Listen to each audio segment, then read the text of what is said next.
बच्चों, स्वागत है नवीन सत्र 2025 में। आज हम पढ़ेंगे कक्षा 8वीं संस्कृत सुरभि पाठ स्वामी विवेकानंदः।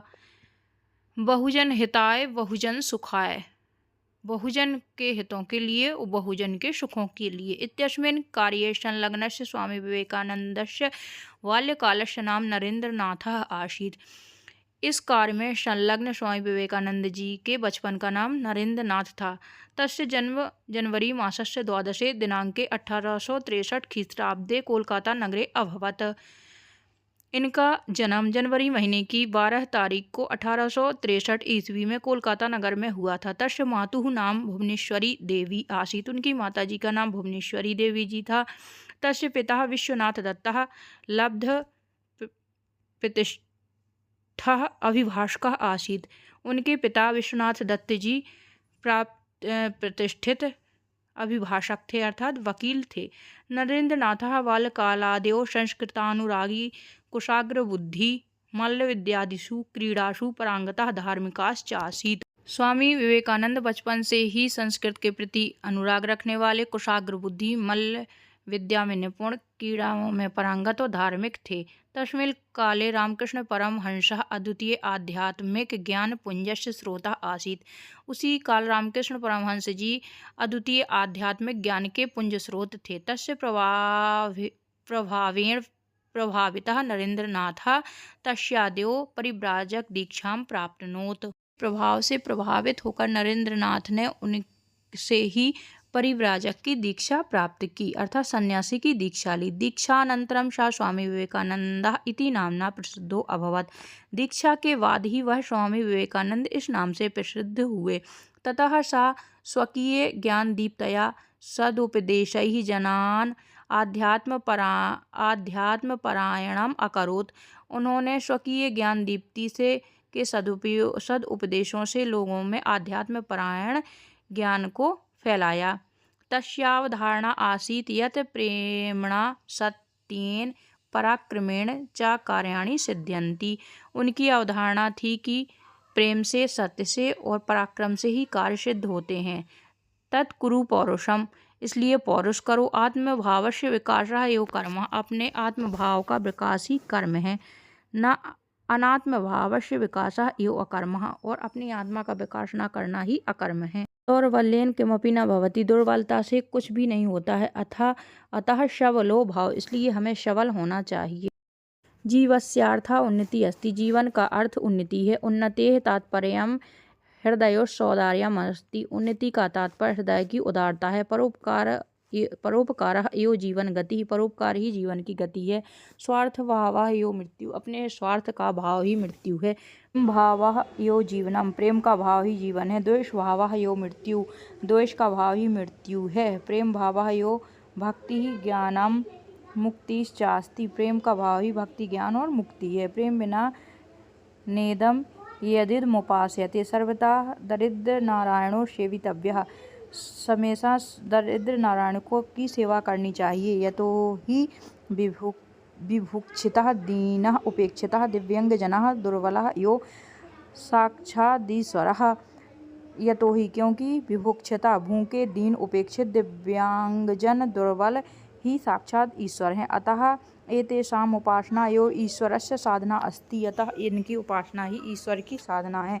चारित्र्य बलम धारयत अनेनैव सर्वत्र विजयो भविष्यति, इससे ही हमेशा विजय होती है। दाता, भाव देने वाला होना चाहिए।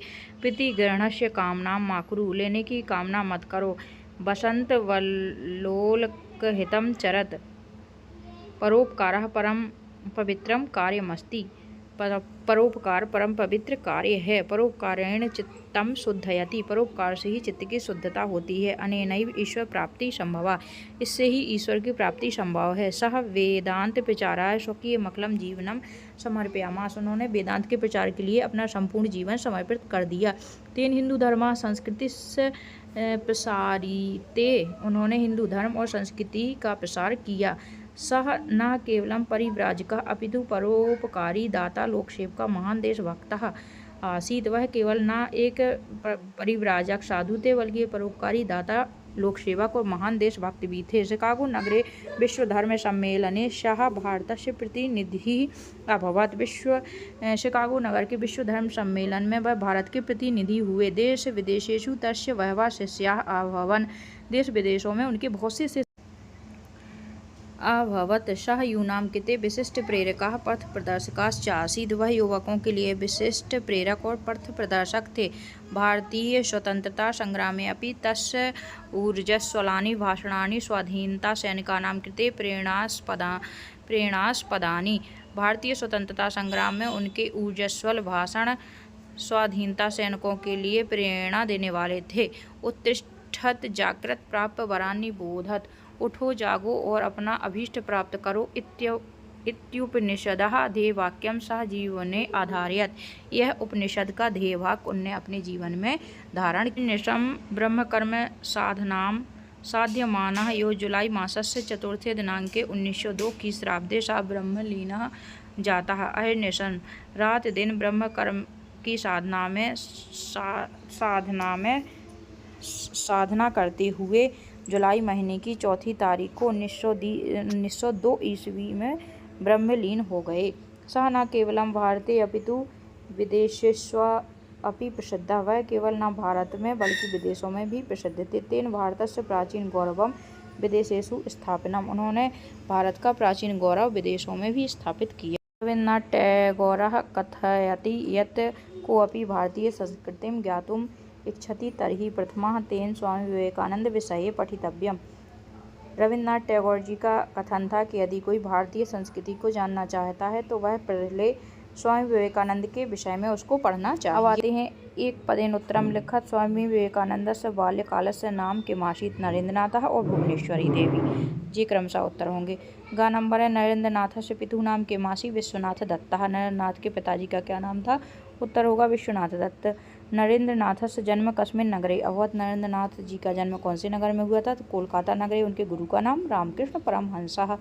अब आते हैं एक वाक्य उत्तरम लिखत। यहाँ पे जगह नहीं थी इसलिए उसको हमने अलग से अपने एक कॉपी में लिख दिया है। आप इसको इस प्रकार लिख सकते हैं। जैसे पहला है नरेंद्रनाथस्य जन्म कदा अभवत्। नरेंद्रनाथ जी का जन्म कब हुआ था? उत्तर होगा नरेंद्रनाथस्य जन्म जनवरी मासस्य द्वादशे दिनांके 1863 की श्रावदे अभवत्। नरेंद्रनाथ जी का जन्म जनवरी माह की 12 तारीख को 1863 की श्रावदे में हुआ था। शिकागो नगरे विश्व धर्म सम्मेलने भारतस्य प्रतिनिधि कः अभवत्।